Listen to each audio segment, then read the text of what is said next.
सभी को जय जिनेन्द्र। जय जय सर। चलिए स्टार्ट करते हैं। मंगलाचरण। नमो अरिहंताणम, नमो सिद्धाणम, नमो आयरियाणम, नमो वज्रायहाणम, नमो लोये सर्वसाहूणम, वंदितु सर्वसिद्धे ध्रुवमचलमणोवमं गदिं पत्ते वुच्छामि समय पाहुद नमो शुद्ध केवली भणिदम्। आचार्य कुंद कुंद देव द्वारा रचित समय सारणी ग्रंथ। सेमेस्टर 7 अपना चल रहा है, जिसमें पेपर 3 समय सार 1 से लेके 25 तक गाथाएं और कलश हम यहाँ पर देख रहे हैं। परसों की कक्षा तक हमने यहाँ पर कलश 10 तक देख लिया था। 13 गाथाएं और कलश 10, इतना विषय हमारा हो गया है। अब इसके बाद जो विषय आ रहा है, गाथा क्रमांक 14 नंबर की गाथा आ रही है। 14 नंबर की गाथा अब यहाँ पर आत्मा के उस शुद्ध स्वरूप को वर्णन कर रहे हैं कि वह आत्मा कैसा होता है, जिसे हम शुद्ध नय से देखेंगे तो वो कैसा दिखाई देता है। जिस शुद्ध नय की बात 10वें नंबर के कलश में करी कि वह शुद्ध नय कैसा होता है, जो आत्म स्वभावम प्रभाव भिन्नम आपूर्ण माद्यंत विमुक्त मेकम, कि जो ऐसे आत्म स्वभाव को दिखाता है जो परिपूर्ण है, संकल्प विकल्प से रहित है, एक है, पर भावों से भिन्न है। अब और वो आत्मा कैसा होता है, अब ये 14 नंबर की गाथा में आ रहा है। बहुत इंपॉर्टेंट गाथा है। इस गाथा में जो शब्द लिए गए हैं, वो जो आत्मा के लिए विशेषण दिए गए हैं, 5 विशेषण दिए गए हैं, और वो पांचों बहुत इंपॉर्टेंट है। पांचों को समझाने के लिए एक एक एग्जाम्पल भी देंगे। तो देखिए, पढ़ते हैं हम 14 नंबर की गाथा। जो पसदि अपाणम अबद्ध पुट्ठम अनन्यम नियदम अविशेष अविशेषम संयुतम तम शुद्धनयम वियाणीहिम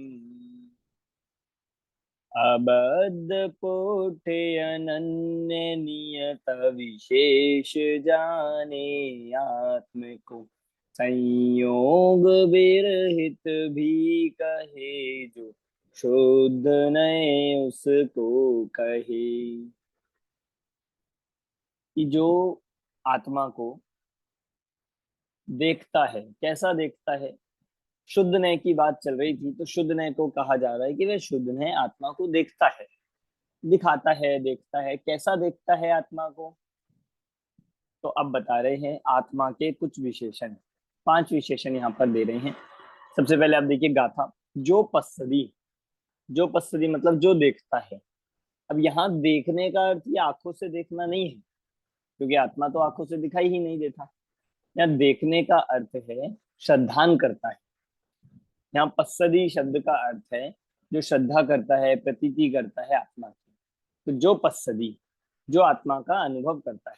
कैसा अनुभव करता है, तो अब पाणम मतलब आत्मा को, और बता दिया कैसा। अबद्ध पुट्ठम, पहला विशेषण आ गया अबद्ध पुट्ठम।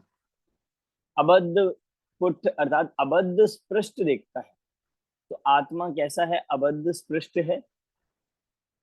इसी में अब अगर हम एक विशेषण देखेंगे तो ये एक भी कहा जा सकता है, और इसमें दो बातें भी आ गई है। एक अबद्ध है और अस्पृष्ट है। मतलब अबद्ध और अपुट्ठ, पुट्ठ मतलब होता है छूना। तो अबद्ध है और अस्पृष्ट है, ऐसा आत्मा का ये पहला विशेषण लिया है, अबद्ध पुट्ठम, अबद्ध स्पृष्ट। ठीक है। दूसरा है अनन्यम। दूसरा कहा है अनन्यम, कि वह आत्मा कैसा है, अनन्य है। अनन्य मतलब अन्य अन्य नहीं है, अनन्य है। ये दूसरा विशेषण हुआ आत्मा का। तीसरा नियतम, नियत है, फिक्स है। मतलब बिल्कुल फिक्स है, नियत है, ऐसा आत्मा है। अनियत नहीं है, नियत है। चौथा अविशेषम, अविशेष है, मतलब विशेष नहीं है, सामान्य है। सामान्य है आत्मा। और लास्ट पांचवा है असंयुक्तम, अर्थात असंयुक्त है। कि असंयुक्त है कि किसी से मिला जुला नहीं है, जुड़ा हुआ नहीं है, अकेला है, अलग अलग है सबसे। तो ये हो गया असंयुक्तम। तो जो आत्मा को ऐसा देखता है, दिखाता है, तम शुद्ध नयम व्याणी ही। तम मतलब उसको, उसको शुद्ध नय जानना चाहिए, वह शुद्ध नय है। देखो, पांच विशेषण में फिर से रिपीट करता हूँ, आपको याद होने चाहिए। अबद्ध पुट्ठम, अनन्यम, नियतम, अविशेषम और असंयुक्तम। इस तरह से पांच विशेषण यहाँ पर ये आत्मा के लिए। अब टीका जब हम पढ़ेंगे तो उसमें टीका में एक एक विशेषण के लिए यहाँ पर एग्जाम्पल देंगे, तब ये समझ में आएगा कि अबद्ध पुट किसे कहते हैं, नियत किसे कहते हैं, अनन्य किसे कहते हैं। तो उसके लिए एग्जाम्पल दे रहे हैं कि आत्मा अनन्य है, अन्य अन्य नहीं है। अबद्ध पुट्ठम है, मतलब आत्मा को कोई छू ही नहीं सकता, कोई बांध ही नहीं सकता। और नियत है कि मतलब बिल्कुल निश्चित है, फिक्स है, डेफिनिट है, कि ऐसा नहीं है कि कुछ भी आकार का हो, कुछ भी प्रकार का हो, किसी भी रूप में हो, ऐसा नहीं है। नियत है आत्मा, उसके प्रदेश नियत है। फिर अविशेषम, कि सामान्य है, कि विशेष नहीं है आत्मा, सामान्य तत्व है, सामान्य द्रव्य। और लास्ट लिया है असंयुक्तम, मतलब किसी से भी मिला जुला नहीं। संयुक्त मतलब होता है जुड़ना, और असंयुक्त मतलब जुड़ा हुआ नहीं। ऐसा आत्मा शुद्ध ने, ऐसे आत्मा को शुद्ध ने जान देखता है तो उसे शुद्ध ने जानना चाहिए।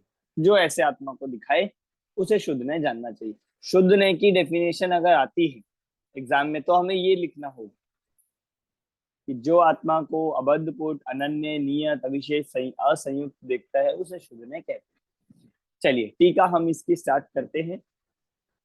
टीका में इसके सारे विशेषण दिए गए हैं। टीका इस गाथा की थोड़ी बड़ी है, पर इसीलिए इंपॉर्टेंट है क्योंकि अगली गाथा जो है 15 नंबर की गाथा, उसमें भी यही विशेषण है। तो हमें उन विशेषणों को अगली गाथा में फिर से पढ़ने की जरूरत नहीं है। जो उसमें नई बात आई है वो हम अगली गाथा में पढ़ेंगे। चलिए टीका आप में से कौन पढ़ेगा?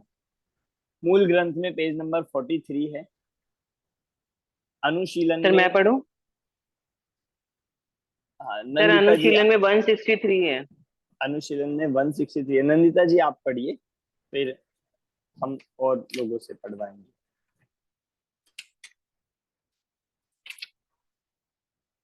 हाँ जी।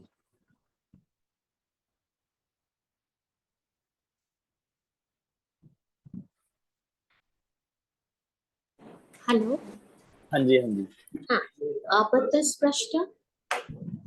हाँ जी। हाँ, अनुशीलन में पेज नंबर 166 है। तो हम कहाँ से पढ़े सर, आप आप बताइए। तो ग्रंथ से पढ़िए। ओके। अ, यह गाथा शुद्ध नय के विषय को स्पष्ट करने वाली अत्यंत महत्वपूर्ण गाथा है। इस पर आचार्य अमृतचंद्र ने जो टीका लिखी है वह भी अत्यंत गंभीर है और उसका भाव इस प्रकार है। हाँ। अबद्ध स्पष्ट, अनन्य, नियत, अविशेष और असंयुक्त आत्मा की अनुभूति शुद्ध नहीं है और वह अनुभूति आत्मा ही है। इस प्रकार एक आत्मा ही प्रकाशमान है। शुद्ध नय आत्मा की अनुभूति या आत्मा सब एक ही है, अलग अलग नहीं है। प्रश्न, ऐसे आत्मा की अनुभूति कैसे हो सकती है? उत्तर, बद्ध स्पृष्टादि भावों के अभूतार्थ होने से यह आत्मानुभूति हो सकती है। देखिए यहाँ पर अभी इतना एक इंट्रोडक्शन दे दिया। ये पांचों से, जो इन पांचों से आत्मा को देखना, वास्तव में यही आत्मा की अनुभूति है, यही शुद्ध नय की अनुभूति है, कुछ डिफरेंस नहीं है। और ये कह दिया शुद्ध नय ही आत्मा की अनुभूति है, आत्मा की अनुभूति ही शुद्ध नय की अनुभूति है, अलग अलग नहीं है। तो फिर कहा कि भाई इससे आत्मा की अनुभूति कैसे होगी? क्योंकि ये कहना चाहते हैं कि जो ये शुद्ध नय के विषय नहीं है, ऐसे बद्ध, स्पृष्ट, मतलब इनका उल्टा, अनन्य का, अन्य अन्य, उन सब से भूतार्थ होने से, अभूतार्थ होने से, क्योंकि वो सारे विशेषण अभूतार्थ हैं और वो हमें आत्मा को नहीं दिखाते हैं, आत्मा का ज्ञान नहीं कराते हैं। इसीलिए हम उनको कह रहे हैं कि उससे उल्टे जो विशेषण है, ये सब शुद्ध नय की अनुभूति है, यही आत्मा की अनुभूति है। अब पांचों को यहाँ पे बता दे, पढ़िए। प्रश्न, ऐसे आत्मा की अनुभूति कैसे हो सकती है? उत्तर, बद्ध स्पष्टादि भावों के अभूतार्थ होने से यह अनुभूति हो सकती है। अब इसी बात को 5 दृष्टांतों के द्वारा विस्तार से स्पष्ट करते हैं। फर्स्ट, जिस प्रकार जल में डूबे हुए कमलिनी पत्र का जल से स्पर्शित पर्याय की ओर से अनुभव करने पर, देखने पर जल से स्पर्शित होना भूतार्थ है, सत्यार्थ है, तथापि जल से किंचित मात्र भी स्पर्शित न होने योग्य कमलिनी पत्र के स्वभाव के समीप जाकर अनुभव करने पर जल से स्पर्शित होना अभूतार्थ है, असत्यार्थ है। इस प्रकार अनादिकाल से बंधे हुए आत्मा को का पुद्गल कर्मों से बंधने, स्पर्शित होने रूप अवस्था से अनुभव करने पर बद्ध स्पृष्टता भूतार्थ है, सत्यार्थ है, तथापि पुद्गल से किंचित मात्र भी स्पर्शित न होने योग्य आत्म स्वभाव के समीप जाकर अनुभव करने पर बद्ध स्पृष्टता अभूतार्थ है, असत्यार्थ है। हाँ देखिए, बहुत इजी है। पहला एग्जाम्पल दे दिया अबद्ध स्पष्ट को समझाने के लिए कमल के पत्र का। तो कमल के पत्र में जल का उदाहरण हमने पिछली क्लास में समझा भी था, और वही बात यहाँ पर कही कि कमल के मतलब एक ही वस्तु पे दोनों एंगल लगेंगे, जिसको पिछले में कहा था कि अंतर्दृष्टि से देखे तो हमें अलग दिखाई देता है, तो भूतार्थ दिखता है, और बहिर्दृष्टि से, बाहर की दृष्टि से देखेंगे तो अभूतार्थ दिखता है। तो यही कह रहे हैं कि अब देखो दो चीजें हैं यहाँ पर। अगर आप कमल के पत्ते की बात कर रहे हो, तो कमल के पत्ते को अगर आप पानी में डूबा हुआ देखोगे, जल की स्पर्शित पर्याय की ओर से देखोगे, तो आपको क्या दिखेगा कि कमल के पत्ते, कमल का वो है जो पत्ता, वो पानी से भीगा हुआ है, छुआ हुआ है, स्पृष्ट है। पर अगर हम कमल के पत्ते के एंगल से देखेंगे, उसके स्वभाव से देखेंगे, तो ये दिखाई देगा कि पानी की बूंद ने उसको छुआ ही नहीं। अब दोनों चीज हो गई ना। अब फर्क किसका पड़ रहा है कि हम किस दृष्टि से देख रहे हैं, हमारा नजरिया कैसा है, हम किस एंगल से वस्तु को देख रहे हैं। ठीक उसी प्रकार अबद्ध स्पष्ट आत्मा पे लगाया कि अगर आप कर्म बंधन की ओर से देखोगे, पुद्गल के स्वभाव से देखोगे, पुद्गल के नजरिए से देखोगे, तो क्या दिखेगा कि आत्मा कर्मों से बंधा हुआ है। और वहां कह रहे हैं बंधना भी भूतार्थ है, बंधना सत्य है वहां उस एंगल से। बद्ध स्पष्टता सत्य है, भूतार्थ है, सत्यार्थ है। परंतु पुद्गल से भिन्न अस्पर्शित स्वभाव को देखोगे, स्पर्शित ना होने योग्य ऐसे आत्मा के स्वभाव के समीप जाकर देखोगे, तो बद्ध स्पष्टता अभूतार्थ। मतलब यहाँ यही कहना चाह रहे हैं कि हम जिस दृष्टि से देख रहे हैं, जिस एंगल से देख रहे हैं, उससे यहाँ पर अंतर आता है। तो दो बात यहाँ पर बार बार इसी पैटर्न में चलेगी कि आप जैसे हम बोलते हैं ना, किसी वस्तु को दूर से देखना और पास से देखना, या फिर उसके स्वभाव से देखना या उसकी पर्याय से देखना। तो कह रहे पर्याय से देखना तो दिखेगा आत्मा बंधा हुआ है, बद्ध है, और बद्धता सत्य है, बंधा हुआ, छुआ हुआ। पर आप निकट जाके देखो आत्मा के स्वभाव, आत्मा के स्वभाव के निकट जाकर देखने पे ये मालूम पड़ता है कि आत्मा तो आज तक कभी भी कर्म बंधनों से बंधा ही नहीं है। बंधना तो छोड़ो, यहाँ कह रहे छुआ ही नहीं है, अबद्ध अस्पृष्ट है। जब छुआ ही नहीं है कर्मों ने, तो बंधेंगे कैसे? इसीलिए यहाँ पर ये दोनों बात बता दी है। समझ में आ गया? इसी पैटर्न पे अब पांचों विशेषण चलेंगे। चलिए अगला पढ़िए। सेकंड, जिस प्रकार कुंडा, घड़ा, खप्पर आदि पर्यायों से मिट्टी का अनुभव करने पर अन्यत्व वे अन्य है, जुदे जुदे है, यह भूतार्थ है, सत्यार्थ है, तथापि सर्वतः अस्खलित सर्वपर्याय भेदों से किंचित मात्र भी भेद रूप न होने वाले एक मिट्टी के स्वभाव के समीप जाकर अनुभव करने पर अन्यत्व अनुभव अभूतार्थ है, असत्यार्थ है।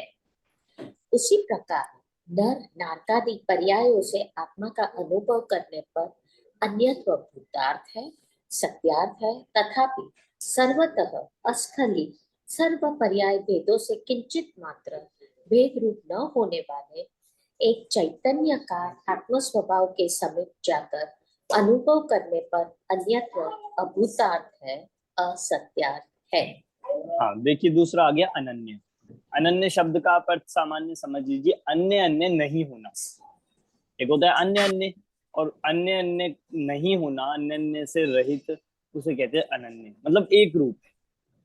तो इसमें एग्जाम्पल दिया है मिट्टी के बहुत सारे पर्यायों का। खप्पर हो गया, घड़ा हो गया, कोई भी आप अपने हिसाब से अपनी लैंग्वेज में बना सकते हैं।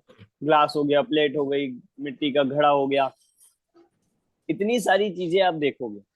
तो अगर आप इन सब चीजों में पर्यायों का अनुभव करोगे, आप इतनी सारी चीजों में आप उसकी शेप क्या है उसके इस एंगल से देखोगे, तो वो सारी चीजें अन्य अन्य कहलाएगी, अन्य अन्य लगेगी कि हाँ बहुत सारे हो गए, अन्य अन्य है, सब जुदे जुदे।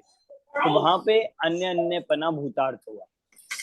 पर जब हम वहां पर मिट्टी के स्वभाव से देखेंगे, एक मिट्टी को देखते हैं, तो लिखा ना एक मिट्टी के स्वभाव के समीप जाने पर, मिट्टी के समीप जाने पर यह मालूम पड़ता है कि वहां पर कोई भी अन्य अन्य है ही नहीं। वहां सिर्फ घड़े में भी एक मिट्टी है, खप्पर में भी एक मिट्टी है, और उसमें भी ग्लास में भी और अन्य बर्तन हो, उन सब में एक मिट्टी ही कॉमन है।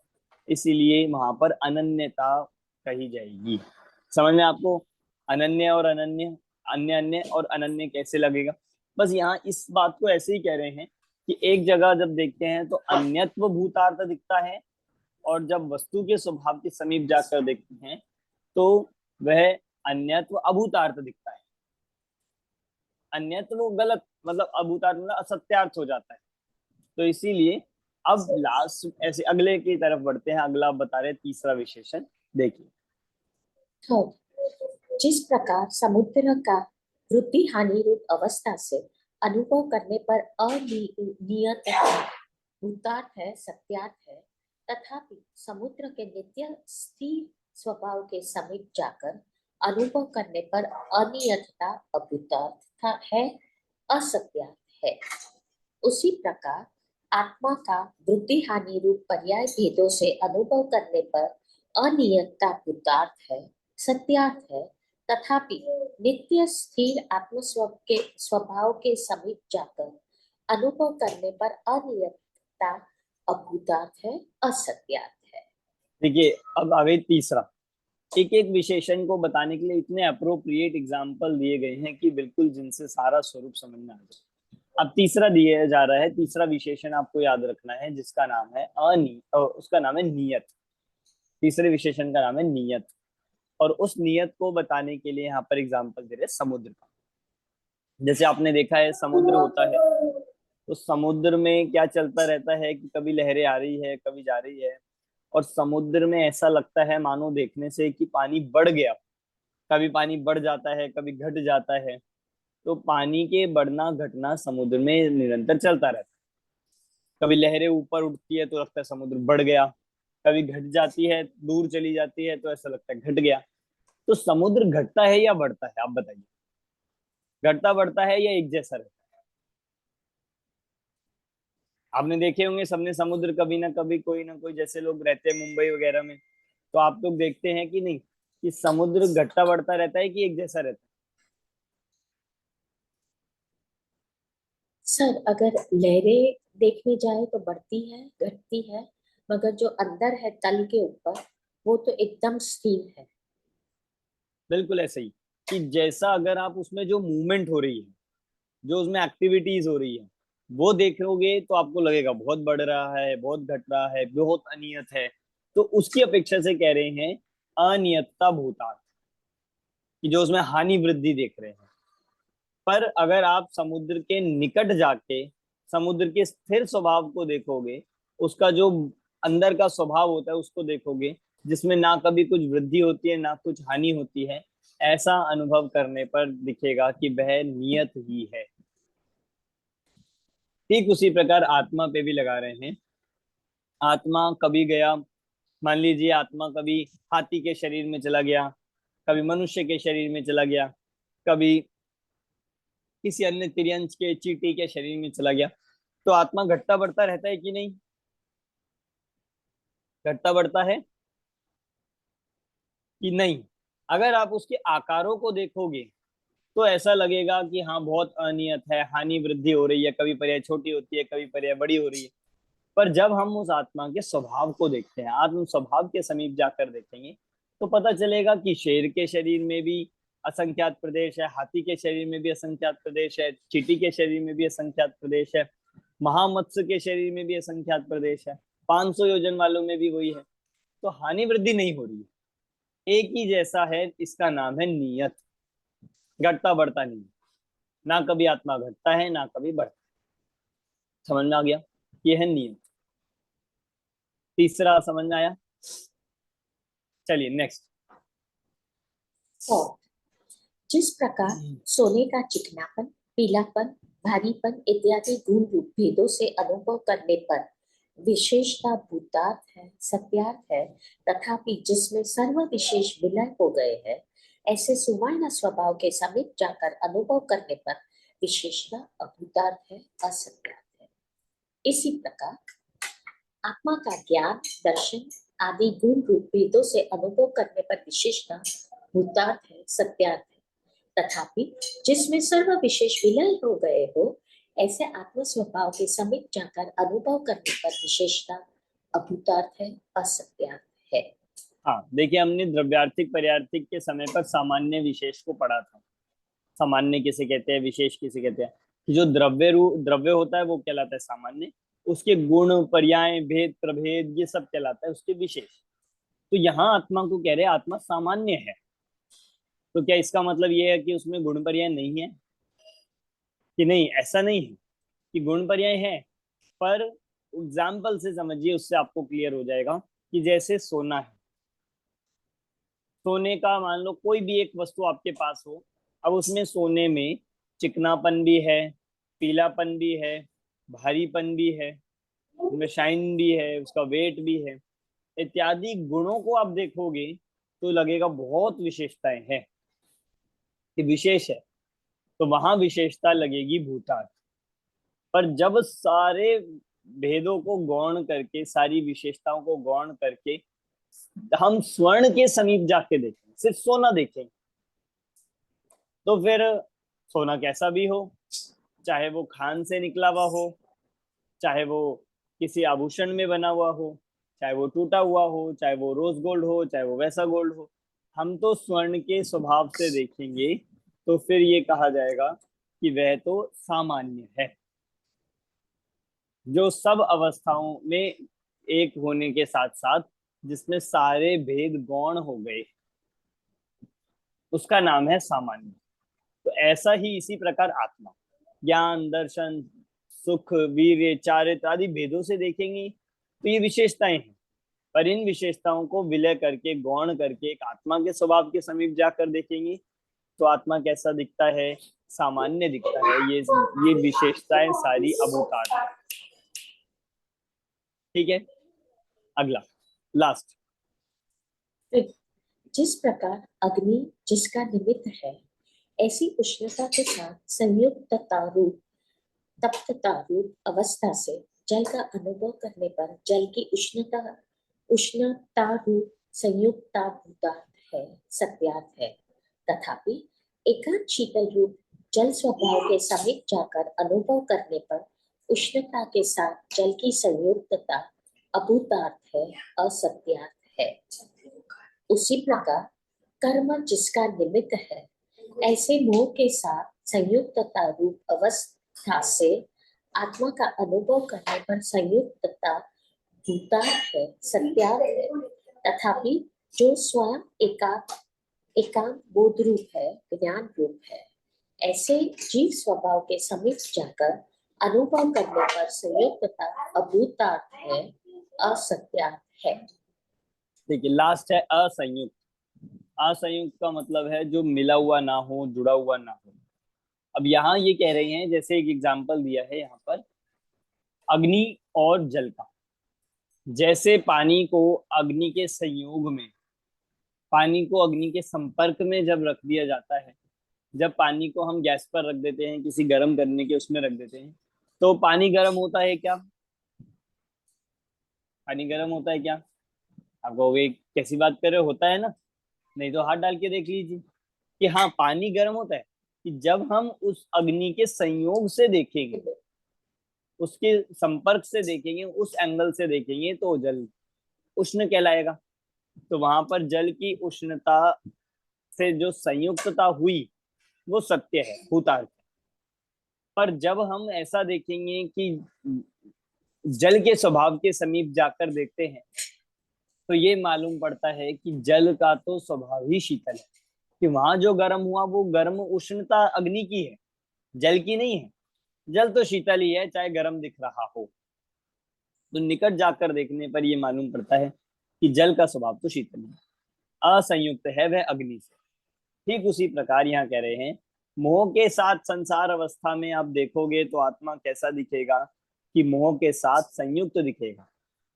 ये संयुक्तता उसकी भूतार्थ है, क्रोध मान माया लोभ इन सबसे सहित दिखेगा। पर जब हम एक आत्मा के आत्म स्वभाव के समीप जाकर अनुभव करते हैं, तो मोह से संयोग नहीं दिखता है, मोह आदि भावों से आत्मा रहित मालूम पड़ता है। इसका नाम है असंयुक्त तत्व आत्मा है। तो यहाँ पर संयुक्तता अभूतार्थ होगी।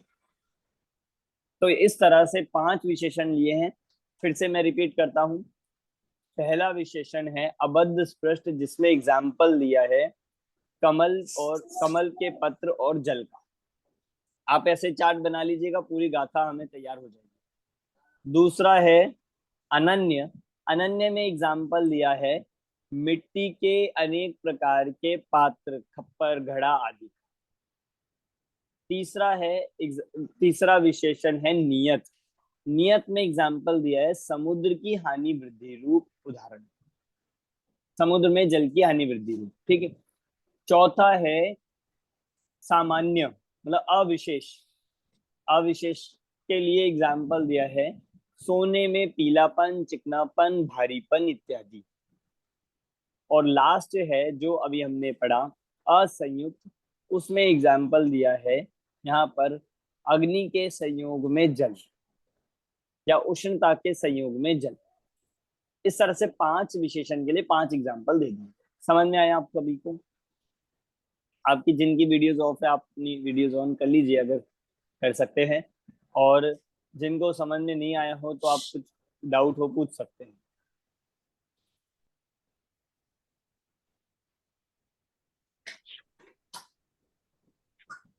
क्लियर हो गया? तो ये 5 विशेषण बिल्कुल प्रैक्टिकल है, बिल्कुल हम देख सकते हैं लगा के। और इनसे, इन विशेषणों से मतलब इनके एग्जाम्पल अगर हमें याद हो जाएंगे, एग्जाम्पल समझ में आ जाएंगे, तो ऐसे और भी एग्जाम्पल बन सकते हैं और हमें आत्मा के 5 बातें समझ में आ जाएगी। अब ये देखिए, जो बद्ध स्पृष्टता है, अबद्ध स्पृष्टता है, ये एक ही आत्मा में है, पर एंगल अलग अलग है। आप अगर बाहर से देख रहे हो, बहिर्दृष्टि से देख रहे हो, तो आपको आत्मा बंधा हुआ दिख रहा है। और यदि हम आत्मा को आत्मा के स्वभाव के समीप जाकर देखते हैं, पर्याय से नहीं देख रहे हैं, तो हमें वो आत्मा कैसा दिखेगा? अबद्ध स्पृष्ट दिखेगा। इसलिए ऐसे ही 5 विशेषण पे लगेगा। ये अगर आपको समझ में आ गया है तो हम अगले कलश की तरफ चलते हैं। कलश नंबर है 12। इसी विषय को कंक्लूड करने वाला विषय इस कलश में आ रहा है। बहुत इजी है, हम कलश पढ़ेंगे, कलश का अर्थ पढ़ते से ही हमें सारी बात समझ में आ जाएगी। चलिए मैं पढ़ता हूँ। भूतम भांतम भूतमेव रभसा निर्भेद्य बंधम सुधी यद्यंत किल कोप्यो किल कलयति व्याहृत्य मोहम हठात् आत्मात्मानुभवैक गम्य महिमा व्यक्तोयमास्ते ध्रुवम् नित्यं कर्म कलंक पंक विकलो देव स्वयं शाश्वत पावे न जिसमें प्रतिष्ठा। बस है। अच्छा, हमारा एक कलश इसके बीच में रह गया है, हमें उसके बाद 11 नंबर का कलश पढ़ना था। पहले 11 नंबर का कलश पढ़ते हैं, उसका अनुवाद पढ़ना है फिर। नहीं विदधति बद्ध स्पृष्ट भावादयोमी स्फुटमुपरि तरन्तोपेत्य यत्र प्रतिष्ठाम् अनुभवतु तमेव द्योतमानं समन्तात् जगदपगत मोहि भूय सम्यक् स्वभावम्। अब इसका हरिगीत है। पावेन जिसमें प्रतिष्ठा बस तैरते हैं भाई में, ये बद स्पृष्टादि सब जिनके न अंतर्भाव में, जो है प्रकाशित चतुर्दिक उस एक आत्म स्वभाव का। हे जगत जन तुम नित्य ही निर्मोह हो अनुभव करो। देखिए क्या कह दिया कि पावे ना जिसमें प्रतिष्ठा बस तैरते हैं भाई, कि जो बद्ध स्पृष्ट आदि है, जो हमारे अबद्ध स्पृष्ट के उल्टे, अबद्ध स्पृष्ट का उल्टा हो जाएगा बद्ध स्पृष्ट। अनन्य का नियत हो, अनन्य का उल्टा होगा अन्य अन्य।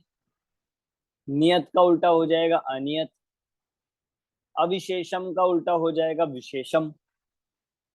असंयुक्त का उल्टा हो जाएगा संयुक्त।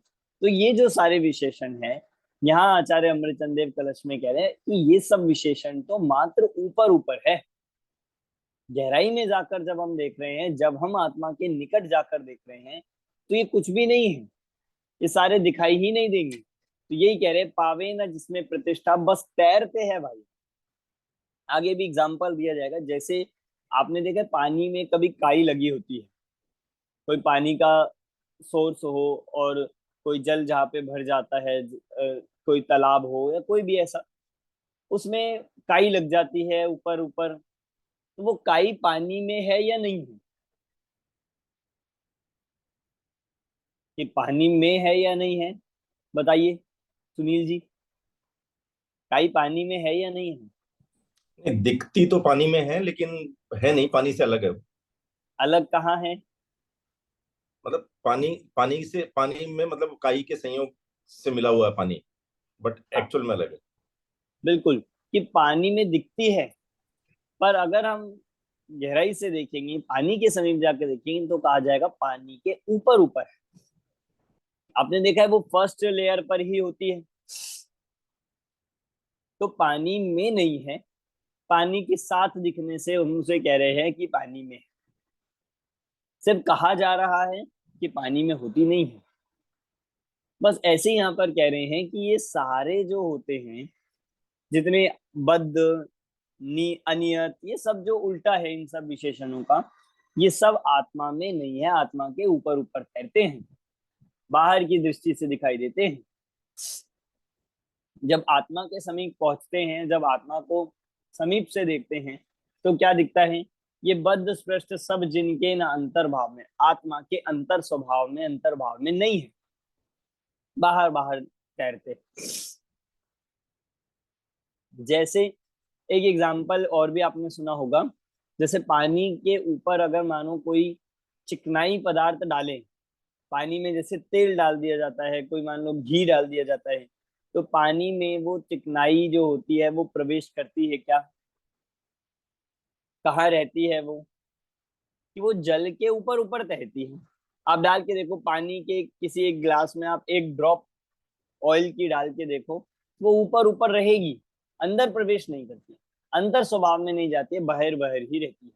तो वही कह रहे हैं, ये बद्ध स्पृष्ट आदि सब जिनके न अंतर्भाव में, जो है प्रकाशित चतुर्दिक उस एक आत्म स्वभाव। वो आत्मा कैसा है कि चारों ओर से, चतुर्दिक मतलब चारों दिशाओं से प्रकाशित है, प्रकाशमान है, ज्ञान स्वभाव वाला है और ज्ञान ज्योति वाला है, प्रकाशित है। जिसको यहाँ पर ये कहा है कि द्योतमानम समन्तात, संस्कृत में द्योतमानम समन्तात लिया, कि समन्तात मतलब चारों ओर से, और द्योतमान मतलब प्रकाशित है। ऐसे आत्मा को क्या कह रहे हैं? हे जगत जन तुम नित्य ही निर्मोह हो अनुभव करो। हे जगत के जीवो, ऐसे आत्मा का अनुभव करो, ऐसे आत्मा को जानो, पहचानो, उसका अनुभव कर। किस आत्मा का? कि जिसमें ये बद्ध स्पृष्ट आदि प्रवेश नहीं करते हैं, ऊपर ऊपर तैरते हैं, और ऐसा जो आत्मा चारों ओर से प्रकाशित है, छिपा हुआ नहीं है आत्मा। कि कहाँ मिलेगा ऐसा आत्मा जो ढूंढना पड़ेगा, हमें तो बद्ध स्पर्श दिखता है, हमें तो अनियत दिखता है। ये प्रकाशित है, बस दृष्टि की जरूरत है। शुद्ध नय की दृष्टि से देखने जाएगा तो दिखेगा। जैसे आपको सोने के कोई आभूषण में सोना देखना हो तो कैसे देखेंगे? कि कितना मुश्किल काम है या आसान काम है? कि सोने के आपके पास मान लो कड़ा है, सोने का आभूषण है, उसमें आपको सोना देखना है, तो छुपा हुआ है होता है क्या सोना? कि नहीं, बिल्कुल प्रकट है, स्पष्ट है, बस देखना है। अगर आपकी स्वर्ण की दृष्टि होगी तो दिखाई देगा, नहीं तो आप यही देखते रहोगे कि ये हार है, कड़ा है, या ये है, वो है। इसलिए ऐसी दृष्टि यहाँ पर दे रहे हैं। देखिए अर्थ पढ़ता हूँ। ये बद्ध स्पृष्ट आदि 5 भाव जिस आत्म स्वभाव में प्रतिष्ठा को प्राप्त नहीं करते, मात्र ऊपर ऊपर ही तैरते हैं, और जो आत्म स्वभाव चारों ओर से प्रकाशमान है, अर्थात सर्व अवस्थाओं से प्रकाशमान है, आत्मा के उस सम्यक स्वभाव का हे जगत के प्राणियों तो मोह रहित होकर अनुभव कर। ये यहाँ पर कह रहे हैं ऐसा रहकर अनुभव करना चाहिए। समझ में आ गया? कोई डाउट है इस कलश में? चले आगे। अब 12 नंबर का कलश है, उसका संस्कृत का हमने अभी पढ़ लिया था, हिंदी पढ़ते हैं नीचे। अपने बल से मोह नाश कर भूत भविष्यत, वर्तमान के कर्म बंध से भिन्न लखे बुध, जो निज अनुभव गम्य आत्मा सदा विराजित, विरहित कर्म कलंक पंक से देव शाश्वत। अब ये कलश बहुत इंपॉर्टेंट कलश है। इस कलश में आत्मा को देव कहा गया है। पहली बार हमने यहाँ पर ये सुना कि आत्मा को देव कहते हैं। हमने तो देव किसके लिए सुना था आज तक? या तो जिनेंद्र देव के लिए, या फिर देव सुनते हैं स्वर्ग के देव के लिए। आत्मा भी देव होता है क्या? आपको कोई कहे कि आप देव हो, आपको कोई क्या मजाक कर रहे हो, हम देव कैसे हैं? कह रहे हैं हर आत्मा देव है। और वो भी कैसा देव? कह रहे हैं शाश्वत देव। जो ये स्वर्ग के देव है ये शाश्वत नहीं होते। इनको अमर कहते जरूर है, पर ये अमर नहीं होते, हमेशा नहीं रहते। इनकी भी क्या होगा कि 33 सागर उत्कृष्ट आयु है, 10,000 वर्ष तक से लेके 33 सागर के बीच में इनका मरण हो जाएगा। शाश्वत कहाँ हुए, फिर अमर कैसे हुए? तो आत्मा है एक ऐसा देव जो शाश्वत। बताओ, हमको कभी पता ही नहीं था, हम ऐसा मानते ही नहीं सकते, मान ही नहीं सकते। तो यहाँ आचार्य अमृतचंद देवी कह रहे हैं कि ऐसे देव भगवान आत्मा जो है वो देव है। देवादि देव कह रहे हैं उसके लिए। हम तो देवादि देव भगवान तीर्थंकर महावीर भगवान के लिए प्रयोग करते हैं, पर यहाँ आत्मा को देव कह रहे हैं। उसके पीछे क्या कारण है? बोलिए, क्या लगता है, क्या कारण हो सकता है आत्मा को देव कहने का? द्रव्य दृष्टि से बेसिकली मतलब गुण है कि भगवान बन सकते हो, तो द्रव्य दृष्टि तो है। बिल्कुल, द्रव्य दृष्टि से आत्मा को देखेंगे तो आत्मा का स्वभाव देव के जैसा है। एक कारण ये हुआ। दूसरा, अगर हमने जो पहले बात करी थी कार्य परमात्मा और कारण परमात्मा, तो कारण परमात्मा कौन होता है? कारण परमात्मा होता है आत्मा, जीव। तो इसलिए भी उसे देव कहा गया है। और तीसरा सबसे बड़ा कारण ये है कि जो जिनेंद्र देव हैं वो देव भी कैसे बने हैं? वो देव भी कौन से देव के सहारा लेकर बने हैं? कौन से देव की शरण में जाके बने? भगवान महावीर पार्श्वनाथ की शरण में जाकर बने, नीच या आत्मा। अपनी आत्मा की शरण में जाकर बने? मतलब उन देव ने भी कौन से देव का सहारा लिया? आज भी जो मुक्त हो रहे हैं या जो मुक्त होंगे, जो कहीं से भी मोक्ष जा रहे हो, वो कौन से देव की शरण में जाके हो रहे हैं? अपने निज शाश्वत देव। हमें ऐसा लगता है हम उनकी शरण में चले जाए हम कल्याण हो जाएगा, हम उनकी शरण में चले जाए हम भगवान बन जाएंगे। ये किसकी शरण में जाना है? कि अपनी आत्मा की शरण में जाना है। ये अपने आत्मा को यहाँ पर देव कह रहे हैं। इसलिए देवादि देव तो आत्मा ही हुआ। कि जिसके आश्रय से, जिसके शरण लेकर, जिसका लक्ष्य कर कर सब, चाहे वो पामर हो, चाहे कोई हो, चोर हो, पशु आदि भी, सबने क्या कर दिया, कल्याण कर लिया।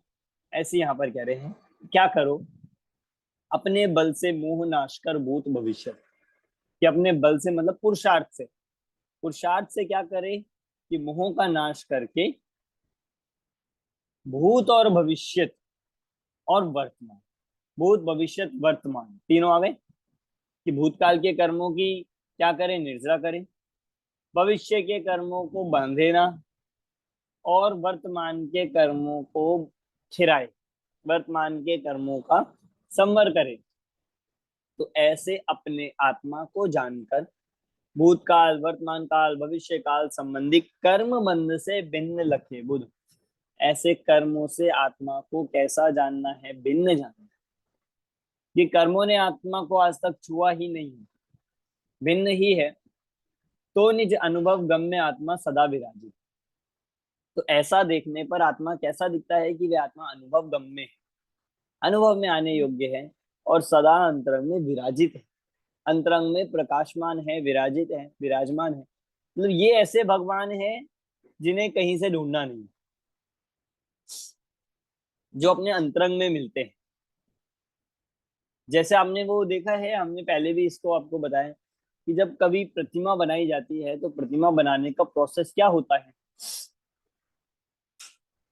कि एक पाषाण लिया जाता है, एक पत्थर का खंड लिया जाता है, और उसमें से जो जो चीजें, मतलब एक जो प्रतिमाकार होता है, शिल्पीकार होता है, वो उस पत्थर में, उसे पत्थर नहीं दिखता, उसको क्या दिखता है, उसको प्रतिमा दिखती है, कि इस पत्थर में इतने इंच की प्रतिमा निकल जाएगी, इस पत्थर में नहीं निकल पाएगी, इस पत्थर में ऐसा ये चीज रह जाएगी, ये चीज आ जाएगी। तो अब उस पाषाण में उसको प्रतिमा दिखाई दे रही है। तो वहां प्रोसेस क्या होता है उस प्रतिमा को निकालने का, कि जो एक्स्ट्रा चीजें हैं वो निकाल दी जाती है और प्रतिमा अंदर से बन के आ जाती है। ऐसे ही यहाँ पर कह रहे हैं कि संसार अवस्था में व्यवहार नए से देखेंगे, अशुद्ध नए से देखेंगे तो आत्मा हमें ऐसा मिला जुला दिखाई देगा, पर ज्ञान दृष्टि से, शुद्ध नए से, निश्चय नए से देखने पर हमें वह आत्मा द्रव्य कर्म, भाव कर्म, नौ कर्म से रहित ऐसा अंतरंग में विराजित देव दिखाई देता है।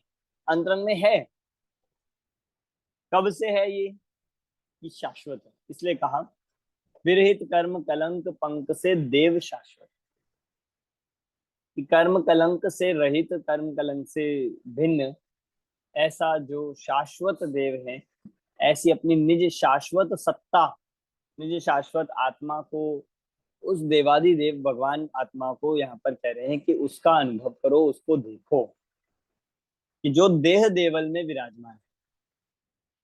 कि जैसे जड़ मंदिर में वे भगवान विराजते हैं, ऐसे इस देह रूपी मंदिर में ये आत्मा रूपी भगवान, ये स्वयं शाश्वत देव रूपी भगवान विराजित है। बस हमें क्या करना है, दृष्टि अंतरंग में करनी है और उसके दर्शन हो जाएंगे। जैसे बोलते हैं ना लोग कि भगवान निकले, वहां से भगवान निकले, वहां से भगवान की प्रतिमा निकली। तो कह रहे हैं हमें अपने भगवान कहाँ से निकलेंगे, हमारे कहाँ पर विराजित है। इसके लिए आपको कोई सपना देखने की जरूरत नहीं है, इसके लिए कोई भविष्यवाणी की जरूरत नहीं है, किसी के अवधि ज्ञान, निमित्त ज्ञान की आवश्यकता नहीं है कि उनको ये पता चला और भगवान निकले, ऐसा निकले। यहाँ तो अंतर्दृष्टि की आवश्यकता, बस अंतर्दृष्टि करी और भगवान दिखेंगे, और उन भगवान आत्मा का अनुभव करेगा, वैसे वैसे वह पर्याय में भी भगवान बन जाए। समझ में आ गया? 12 नंबर का कलश, कोई प्रश्न इसमें? अब अगला कलश आ रहा है 13 नंबर का। अब यहाँ पर कह रहे हैं कि ऐसे आत्मा की अनुभूति ही ज्ञान की अनुभूति है। आत्मा की अनुभूति का हो, ज्ञान की अनुभूति का हो, एक ही बात है। शुद्धनय की अनुभूति का हो, आत्मा की अनुभूति का हो, एक ही बात। अब यहाँ इस कलश में यही बात बता, आत्मानु आत्मानुभूतिरिति शुद्धनयात्मिकाया ज्ञानानुभूतिरियमेव किलेति बुद्ध्वा आत्मानमात्मनि निवेश्य सुनिष्प्रकम्पम् एकोऽस्ति नित्यमवबोधघनः समन्तात्। शुद्ध नया तम आत्म की अनुभूति कही जो, वह ही है ज्ञानानुभूति तुम यही जानकर। आत्म में आत्म को निश्चल स्थापित करके, सर्वे और से एक ज्ञान गण आत्म निरखो। क्या कह रहे हैं कि 13 नंबर के कलश में आत्मा की अनुभूति ही ज्ञान की अनुभूति है। कैसा है वह आत्मा? कि शुद्ध नयातम आत्म की अनुभूति कही जो शुद्ध अनुभव, शुद्ध आत्मा का जो अनुभव कहा गया है, जो उसकी अनुभूति कही है, वह ही है ज्ञानानुभूति तुम यही जानकर। बहुत सिंपल कलश है कि वही ज्ञानानुभूति, मतलब आत्मा और ज्ञान कुछ अलग नहीं है। आत्मा की अनुभूति करो या ज्ञान की अनुभूति करो, एक ही बात है। फिर आत्म को आत्म में निश्चल स्थापित करके कि और क्या करना, जब ऐसी अनुभूति हुई तो क्या करे कि ऐसे आत्मा को आत्मा में स्थापित करके। मूल कलश में देखेंगे तो वहां पर शब्द है निवेश। निवेश का मतलब क्या होता है? निवेश का मतलब होता है इन्वेस्ट। निवेश करना होता है ना, इन्वेस्ट करना। और यहाँ ये कैसा निवेश है कि भाई लोक में हम निवेश करते हैं तो उस निवेश में तो वही जोखिमों के अधीन होता है, रिस्क होता है, फायदा भी हो सकता है, नुकसान भी हो सकता है, घाटा भी हो सकता है। पर यहाँ ये जो निवेश है, ये ऐसा फायदे का निवेश है सबसे, मतलब जिसमें कभी भी नुकसान हो ही नहीं सकता। तो किसको किस में निवेश करना है? तो कह रहे आत्मा को आत्मा में निवेश करना है। अपने ज्ञान को, अपनी शक्ति को, अपने समय को किसमें निवेश करना है? अपने आत्मा में निवेश करना। हम दूसरों में निवेश करेंगे तो क्या उसका क्या रिजल्ट निकल कर आता है? कि कुछ नहीं निकलता, टाइम वेस्ट हो जाता है, कर्म बंधन होते हैं, पाप होता है, दुख होता है। कि उसका हमें क्या रिटर्न मिला? कि कुछ नहीं मिलता, ये रिटर्न में दुख ही दुख मिलता। पर ये एक ऐसा आत्मा का निवेश है कि जिसमें 100% रिटर्न है। बोलो किस किस को चाहिए ऐसे रिटर्न? यहाँ ऐसा रिटर्न कह रहे हैं जिसमें 100% गारंटी। क्या है? सुनिष्क्रम निष्प्रकंप, जिसमें कोई शंका नहीं है, अकंप है बिल्कुल, जो हिलने वाला नहीं है, ऐसा फिक्स डिपॉजिट। फिक्स डिपॉजिट बढ़िया होता है कि नहीं? कि जिसमें भाई एक बार हमने डाल दिया और फिक्स है, गारंटी है इतना परसेंट आपको मिलेगा मिलेगा। और यहाँ कह रहे हैं कि एक ही निवेश करने लायक वस्तु है, वो है अपना आत्मा। फिक्स है बिल्कुल, अकंप है, और जो बिल्कुल फायदे की डील है। ऐसे आत्मा को कह रहे हैं निष्प्रकंप अस्ति नित्यम अवबोध घना समन्तात। ऐसे आत्मा को नित्य ही सारी ओर से, समन्तात मतलब चारों ओर से, अवबोध घन मतलब जानना चाहिए। ऐसे ज्ञान के घन पिंड को आत्मा में निवेश करके जानना चाहिए। देखिए अर्थ पढ़ता हूं। इस प्रकार जो शुद्ध नए स्वरूप आत्मा की अनुभूति है, वही वास्तव में ज्ञान की अनुभूति है। यह जानकर तथा आत्मा में आत्मा को निश्चल स्थापित करके ज्ञान के घनपिंड और नित्य इस आत्मा को सदा ही देखना जानना चाहिए। समझ में आ गया?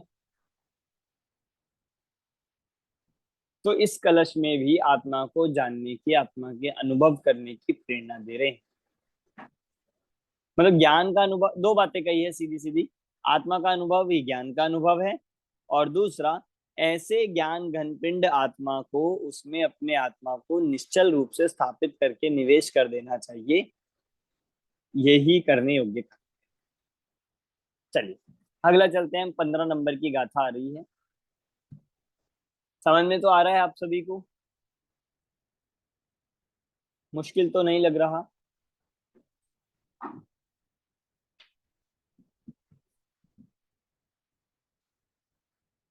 चलिए अब यहाँ पर 15 नंबर की गाथा है।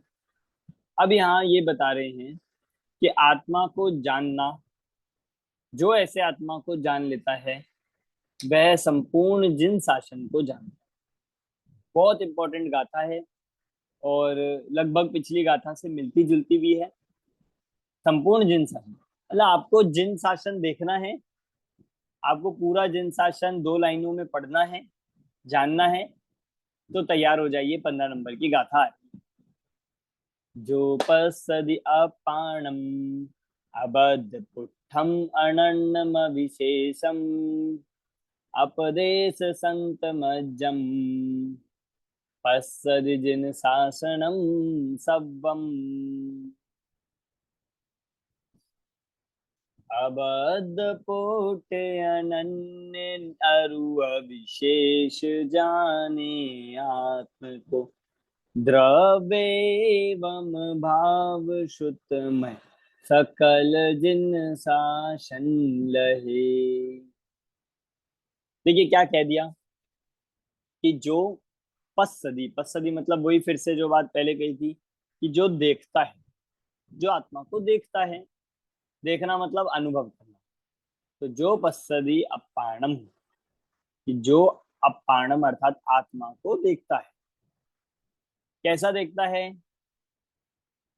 अबद्ध पुट्ठम अनन्यम अविशेषम, और जो 2 विशेषण यहाँ पे नहीं लिए वो भी लगा रहे, असंयुक्त और नियत, जो पिछली गाथा में लिए। मतलब जो ऐसा आत्मा को देखता है वो क्या करता है? अपदेश संत मज्जम। क्या कह रहे हैं?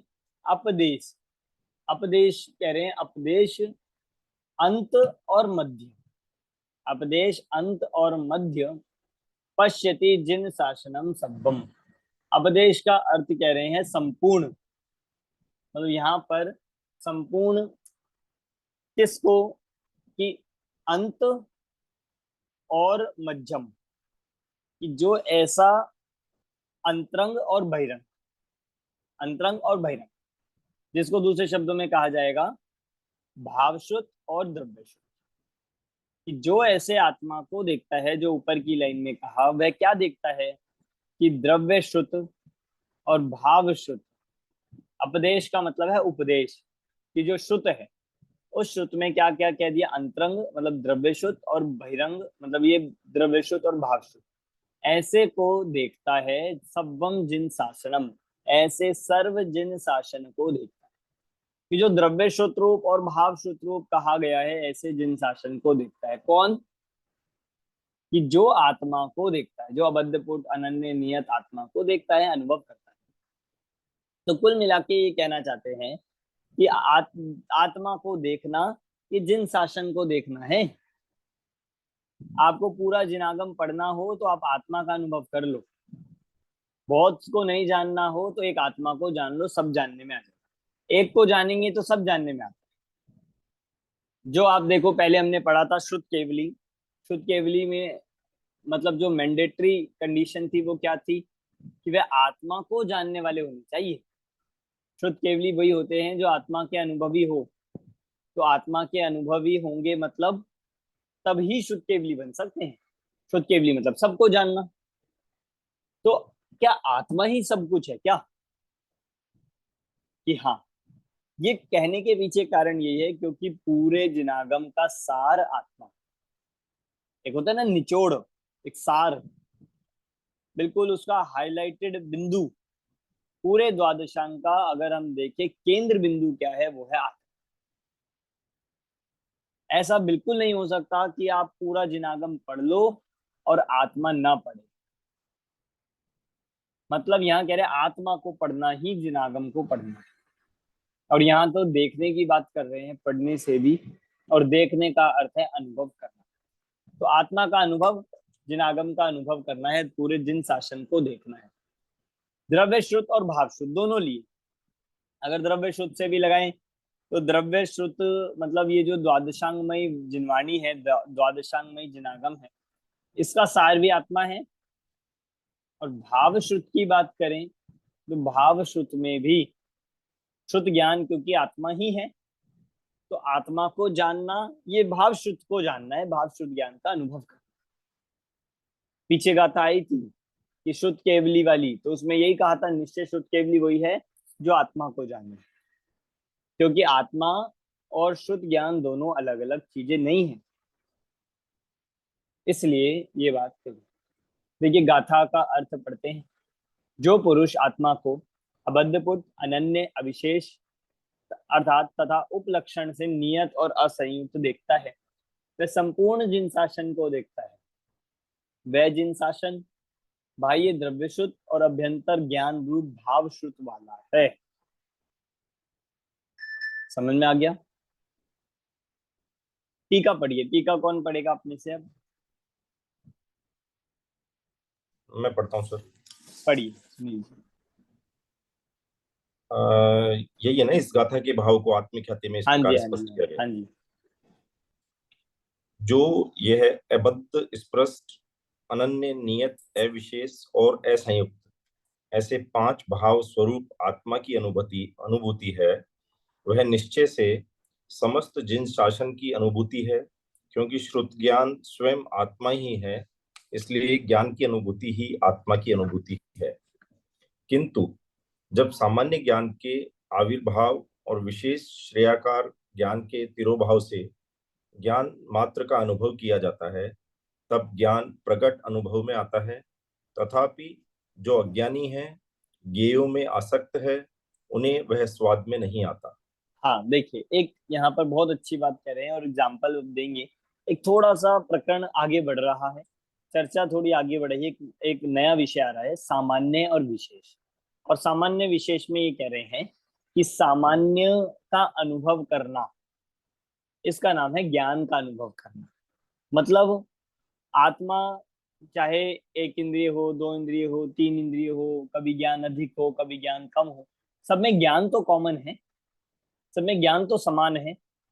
ज्ञान में किसी के अंतर नहीं है। क्षयोपशम में अंतर हो सकता है, पर ज्ञान में किसी के अंतर तो नहीं है। तो हम अगर क्षयोपशम को देखते रहेंगे तो हमें आत्मा नहीं दिखेगा, हमें अलग अलग दिखेगा। तो हमें क्या देखना है, हमें क्या अनुभव करना है कि हमें उस ज्ञान सामान्य को देखना है। तो कह रहे जिन शासन की अनुभूति श्रुत ज्ञान है, क्योंकि जिन शासन ही शुद्ध ज्ञान है, और शुद्ध ज्ञान की अनुभूति आत्मा की अनुभूति है। तो हमें क्योंकि आत्मा की अनुभूति करनी है, इसलिए कह रहे ज्ञान की अनुभूति करो। अब यहाँ से एक चर्चा ये बढ़ाई कि देखो, जब हम सामान्य रूप से देखते हैं तो हमें ज्ञान ही दिखता है, ज्ञेय का विशेष लक्ष्य, ज्ञेयों का विशेष उस पर ध्यान नहीं जाता है। पर जो अज्ञानी होता है वो क्या करता है, वो ज्ञेयों को तो देखता है, उस ज्ञेयों में इतना आसक्त होता है कि उसको ज्ञान दिखता ही नहीं।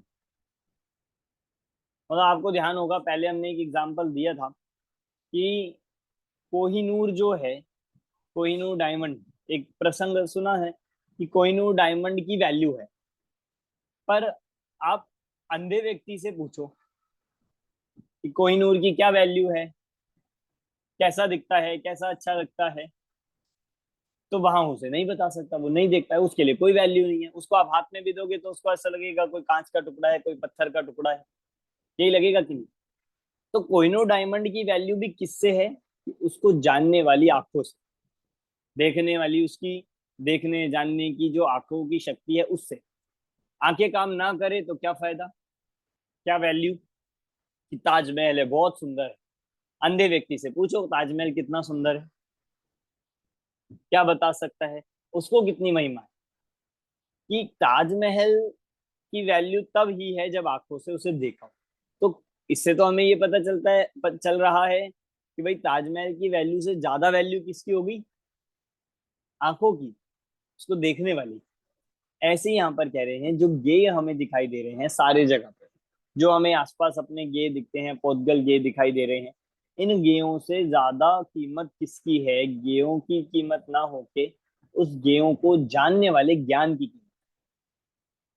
अब हमें हर समय ज्ञान भी हो रहा है और हर समय ये भी जानने में एक भी सेकंड हमारा ज्ञान किसी गेय से खाली नहीं होता, इसलिए हमारे लिए ज्ञान तो गौण हो जाता है और गेय ही ध्यान में रहते हैं। जो हमने पढ़ा था पीछे, आगे भी आएगी वो बात। और पूजन में बोलते हैं ज्ञान की प्रतिपल उठे तरंग, झांकता उसमें आत्म राम। हर समय जो ज्ञान हो रहा है, हर समय आप चाहे किसी को भी जान रहे हो, उसमें हर समय ज्ञान प्रसिद्ध हो रहा है, जानने वाला जरूर है। अब हमें जानने वाले पे तो ध्यान नहीं जा रहा, हमारा ध्यान जा रहा है जानने में आने वाले पे। तो ये कहला रहा है कि अज्ञानी ज्ञेयों में आ सकता है, उसे वह स्वाद में नहीं आता, उसे ज्ञान का स्वाद ही नहीं आता। वो कहते कौन जान रहा है, कैसा जान रहा है, जानने वाला तो कोई है ही नहीं यहाँ पर। यहाँ तो दिख रहा है, यहाँ तो ये जो दिख रहा है ये ही सब कुछ है। अब यहाँ पे एक एग्जाम्पल देंगे, विस्तार से पढ़िए। अब इसी बात को विस्तार से दृष्टांत देकर समझाते हैं। जिस प्रकार अनेक प्रकार के व्यंजनों के संबंध से उत्पन्न सामान्य लवण का तिरोभाव और विशेष लवण के आविर्भाव से अनुभव में आने वाला जो लवण है, उसका स्वाद अज्ञानी व्यंजन लोलुप मनुष्यों को आता है, किंतु अन्य के संबंध रहितता से उत्पन्न सामान्य के आविर्भाव और विशेष के तिरोभाव से अनुभव में आने वाला जो एकाकार अभेद रूप लवण है, उसका स्वाद नहीं आता। यदि परमार्थ से देखें तो विशेष के आविर्भाव से अनुभव में आने वाला लवण ही सामान्य के आविर्भाव से अनुभव में आने वाला लवण है। हाँ देखिए, एग्जाम्पल यहाँ तक हो गया। एग्जाम्पल दे रहे हैं, बहुत सिंपल सा एग्जाम्पल है, बिल्कुल डेली हम इसको प्रयोग करते हैं। आप मान लीजिए आपने कोई भोजन किया, आपने कोई सब्जी खाई, कोई भी आपने सामग्री खाई भोज खाने की, तो उसमें नमक डाला, लवण मतलब नमक। तो अब जब आप उस सब्जी का, किसी वस्तु का स्वाद लेते हैं, तो आपको वहां पर जो स्वाद आता है, किसका आता है? हम बोलते हैं कि ये, मान लो किसी सब्जी में नमक कम हो जाता है, नमक कम रह जाता है, तो हम बोलते हैं कि सब्जी बहुत फीकी है। तो वहां पर भी हम इस बात को थोड़ा अनुभव करेंगे कि जब जब हमारा ध्यान नमक की ओर जाता है, जब जब हम उसमें एक सामान्य नमक लवण के स्वाद को देखने जाएंगे, तब हमें उसके खारेपन का, कम ज्यादा का ज्ञान का अनुभव होगा। पर जब हम उससे हटा के ध्यान, हम बहुत मान लो जल्दी में हो, बहुत हमारा ध्यान ना हो, हमें नमक की पहचान ना हो, बहुत होते हैं ना बच्चे कहते हैं हमें नमक की पहचान नहीं है, तो उनको लिए स्वाद जो आता है वो किस लिए आता है? वो देखते हैं सीधा सीधा पूरी सब्जी का स्वाद।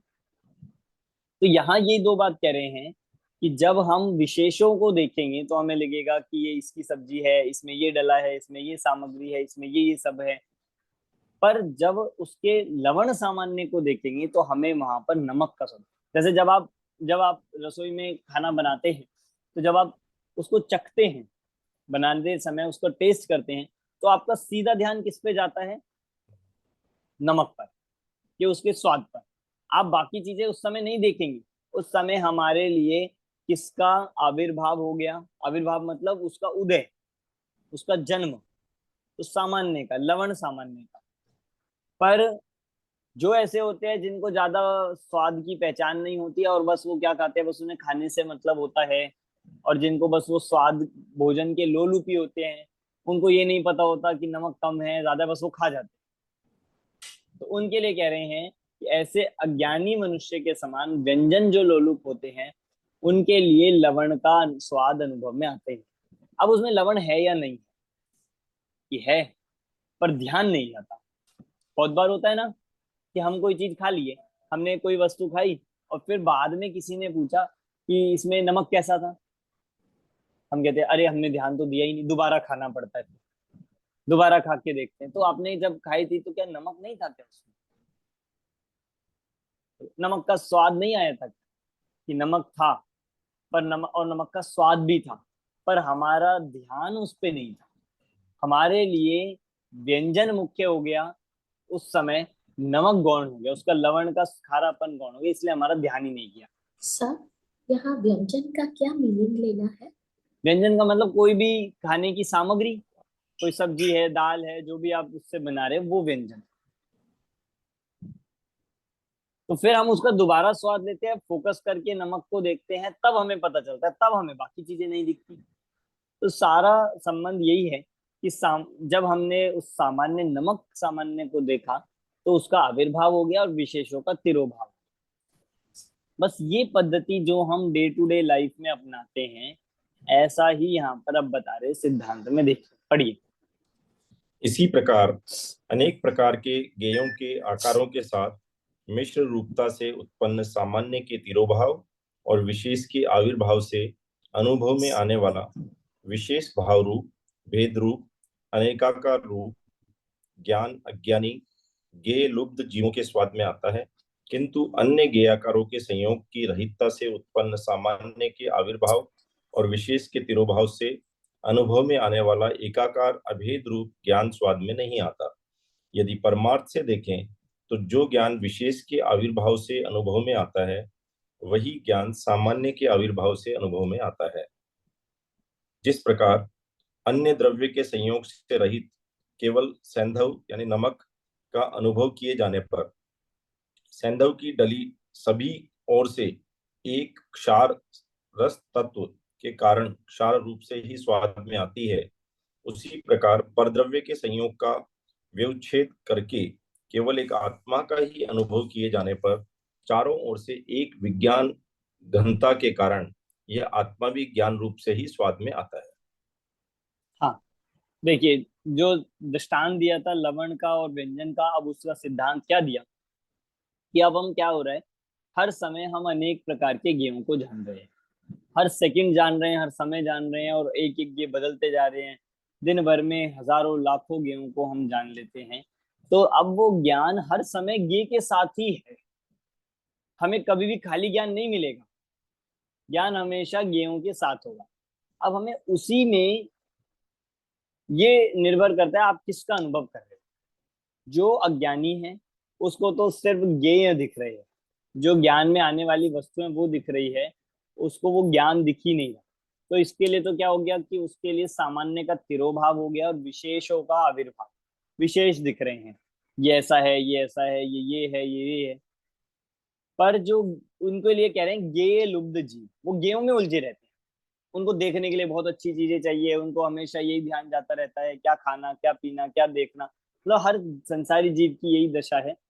तो ऐसा बताकर कह रहे हैं कि वह गेय लुब्ध है और उनके लिए सामान्य का तिरोभाव हो गया। तिरोभाव मतलब होता है छिपना, और आविर्भाव मतलब होता है प्रकट होना।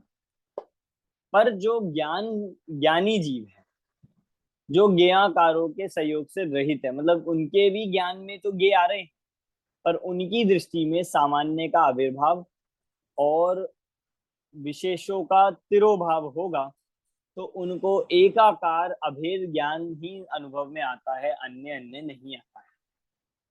मतलब उनको क्या दिख रहा है, हर जगह ज्ञान ही दिख रहा है।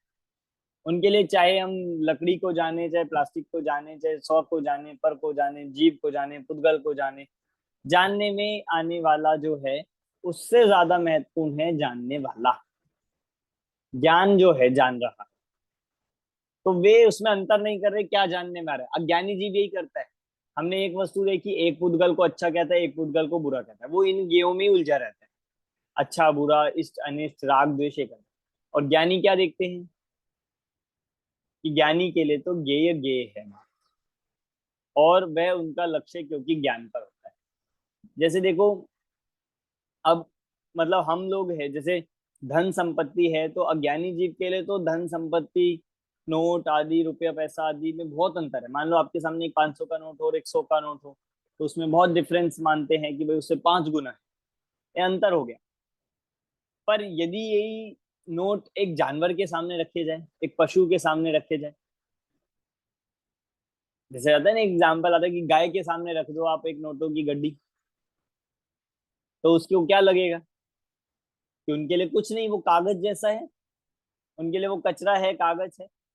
तो वहां सामान्य का आविर्भाव हो गया कि वो पुद्गल है, सामान्य कागज है, और विशेषों का गौण हो गया। अब विशेषों में क्या हो गया कि 100 का है, 50 का है, 200 का है, ये सब देखना, ये सब विशेष हो गया। इस तरह से कह रहे हैं कि ये पैटर्न ये है शुद्धने से आत्मा को देखो। फिर लास्ट में यही कह दिया कंक्लूजन कि जैसे सैंधव मतलब नमक, केवल नमक की डली का अनुभव करने पर नमक ही सारे, जब आपको भोजन में नमक पे ध्यान जाएगा तो आपको वास्तव में स्वाद आएगा, तो उसके चारों ओर से खारेपन का स्वाद आएगा, अन्य स्वाद नहीं आ सकता, क्योंकि वो अन्य सबसे रहित है। उसी प्रकार जब पर द्रव्य से भिन्न एक अकेले आत्मा का अनुभव करते हैं, अनुभव करने पर, तो एक विज्ञान घन आत्मा ही ज्ञान रूप से अनुभव में आता है, अन्य कुछ भी नहीं आता। अन्य सब गौण हो जाते हैं, अन्य सबका विकल्प मिट जाता है, सिर्फ एक आत्मा का स्पष्ट निर्मल अनुभव होता है। इसी का नाम ज्ञानानुभूति है, इसी का नाम आत्मानुभूति है, और इसी का नाम सम्यक दर्शन है। समझ में आया? नमक का एग्जाम्पल लिया, आप किसी और भी रस का ले सकते हो, किसी और स्वाद का ले सकते हो। यदि आपकी दृष्टि उस सामान्य पर रहेगी तो सब आप उसमें देख सकते हो, और विशेषों में रहेगी तो बहुत विकल्प होंगे। पहले भी मैंने इसका एग्जाम्पल दिया था, जैसे मान लीजिए किसी को पेट भरना है और भूख लगी है, बहुत भूख लगी है, ऐसे क्या है, बहुत भूख लगी है। तो अब जब बहुत भूख लगती है तो आप ये देखते हो कि भाई हमको तो डोसा चाहिए, हमको तो ये चाहिए, हमको तो ये चाहिए, नहीं ये नहीं खा सकते, हम वो खाएं। तो ऐसा यदि देखते हैं, इसका मतलब अभी उसे भूख नहीं लगी। क्या कहते हैं, जिसको भूख लगी इसका मतलब है वो ये नहीं देखेगा कि रोटी कैसी है, सब्जी कौन सी है, कि क्या बनाया है, डोसा है या क्या है। वो ये भेदों को, विशेषों को गौण करके एक सामान्य भोजन मात्र को देखकर और उससे अपनी तृप्ति करेगा, अनुभव करेगा, अपना दुख दूर करेगा। अब जिसको भूख नहीं लगी है, जिसको सिर्फ स्वाद चाहिए, वो कहेगा डोसा चाहिए, इडली चाहिए, ये चाहिए, वो चाहिए। तो फिर वहां पे अनेक प्रकार से उन्हें कह रहे गेय लुब्ध व्यंजन लोलुपी। समझ में आ गया आपको सामान्य और विशेष का क्या मतलब होता है? क्लियर हुआ? चलते हैं। तो इस प्रकार ये अपना ये 15 नंबर की गाथा तक हमने आज देखा है। इतना ही हम अभी टॉपिक लेंगे। अब आगे का प्रकरण, आगे 14 कलश और 14-15 कलश के बाद 16 नंबर की गाथा। इससे अब प्रकरण अब दूसरा प्रारंभ हो रहा है, यहाँ से अगला प्रकरण प्रारंभ हो रहा है। 14 नंबर में तो अभी इसी बात को अमृतचंद आचार्य इस नमक के एग्जाम्पल को ही कंक्लूड कर रहे हैं और उसी से समापन कर देंगे इस प्रकरण का, और फिर आगे अगला रहेगा। तो इस प्रकार अपनी लगभग 5 और 6 11 गाथाएं रह गई है। बहुत सरलता से हो जाएगी अपनी। हम इसको एक्स्ट्रा क्लास के माध्यम से भी लेंगे। अब एक्स्ट्रा क्लास अब आज शाम को तो नहीं रहेगी, कल सुबह रहेगी इसी समय, संडे को कल हम लेंगे। तो 2-3 गाथाएं अपनी कल और हो जाएगी। तो इस तरह से हमारा सिलेबस आराम से पूरा हो जाएगा, कोई दिक्कत नहीं है। 15 तारीख तक हम इस सिलेबस को पूरा कर देंगे। फिर बाकी के जो 2 वीक बचेंगे उनमें हम रिवीजन कर सकते हैं जिस प्रकार से है, और बाकी अपने असाइनमेंट आप कंप्लीट कर सकते हैं। तो अभी हम यहीं पे पूरा करते हैं। 14 नंबर की गाथा तक यहाँ पे अपना प्रकरण पूरा हो गया है। कोई डाउट है किसी को? 15 नंबर की गाथा तक हो गया है। कोई डाउट हो तो आप पूछ लीजिए, कोई प्रश्न हो। हाँ जी, पूछिए शिखा जी। ये एक चीज अभी जो सामान्य और विशेष का जो आविर्भाव लिया, अभी इस दृष्टांत में नमक और सब्जी की उस दृष्टांत को ही थोड़ा सा और देखना है कि सामान्य का तिरोभाव मतलब वस्तु अभी पीछे हमने लिया था कि स्वरूप के समीप जाकर देखते हैं तो अभी जैसे स्वाद नमक के स्वाद के समीप जाकर देखते हैं तो वो खारेपन का एहसास होता है, ऐसा। हाँ, और क्योंकि आप अगर भोजन, आप एक सब्जी है मान लो, अगर आपका ध्यान उस समय नमक पे स्वभाव पे होगा या खारेपन पे होगा तो आपको नमक का अनुभव होगा, और नहीं तो हम यही देखते रह जाएंगे कौन सी सब्जी है, कैसी बनी है क्या नहीं। तो ये हो गया विशेषों में उल्लेख। अच्छा, हाँ, बस यही पूछा। आपके सामने 4-5 सब्जियां हो, सब में नमक डला हो, और आपको कहा जाए नमक बताइए, तो आप हम्म, ये नहीं देखोगे कौन सी सब्जी है क्या है। आपका काम हम्म, वहां पे क्या है कि उस लवण हम्म, के स्वाद का, उस सामान्य को जानना। सामान्यतः सब चीजों में एक ही चीज का देखना। जैसे हाँ, अभी एग्जांपल लिया कि गेयों में जिस समय गेय झलक रहे हैं उस समय उस सब समय भी गेयों की ज्ञान तरफ को एक देखना। ज्ञान ही कोई विशेष देखना। बोलते हैं कि जो सामान्य कुछ ज्ञान झलकता ज्ञान में वह ज्ञेय नहीं, बस ज्ञान है। ज्ञान है। जो झलक रहा है वो ज्ञेय नहीं है, ज्ञान में तो अपना ज्ञान ही है। पंखा तो हम्म पंखे में है, लाइट लाइट में है, टीवी टीवी में है, वो ज्ञान में नहीं आया। ज्ञान में तो ज्ञान ही है। तो इस तो तरह से यहाँ सामान्य कहने का मतलब है उस वस्तु के स्वरूप के नजदीक जाना, जैसे नमक के स्वरूप के स्वभाव पास के जाना। नजदीक जाना। हाँ, हाँ, वस्तु का वो ऐसे। स्वभाव, जैसे अभी हाँ सब्जी ये देखे तो वो सब्जी कॉमन है, लेकिन अभी नमक की बात चल रही है तो नमक के पास जाके देखना। हाँ, ये हो गया एग्जाम्पल में। और हम्म, सिद्धांत में लगेगा आत्मा का, सिर्फ आत्मा हाँ, के स्वभाव के समीप जाकर देखने पर ज्ञान ही ज्ञान दिखता है, ज्ञेय नहीं दिखते हैं, ये इसका सार है। ठीक ठीक ठीक ठीक, थैंक यू, बस यही पूछना था। और कोई प्रश्न किसी को?